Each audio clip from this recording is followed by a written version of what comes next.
முதல் வாசகம். வலுவற்றவை என உலகம் கருதுபவற்றை தேர்ந்து கொண்டார். திருத்தூதர் பவுல் கொரிந்தியருக்கு எழுதிய முதல் திருமுகத்திலிருந்து வாசகம். அதிகாரம் 1, இறைவசனங்கள் 26 முதல் 31 முடிய.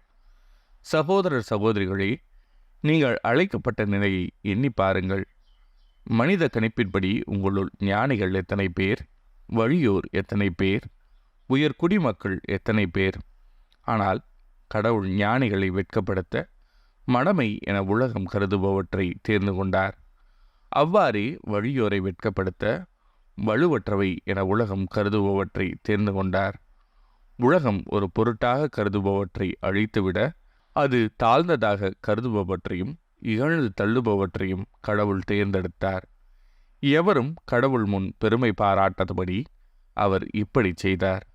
அவரால் தான் நீங்கள் கிறிஸ்துவுடன் இணைக்கப்பட்டிருக்கிறீர்கள்.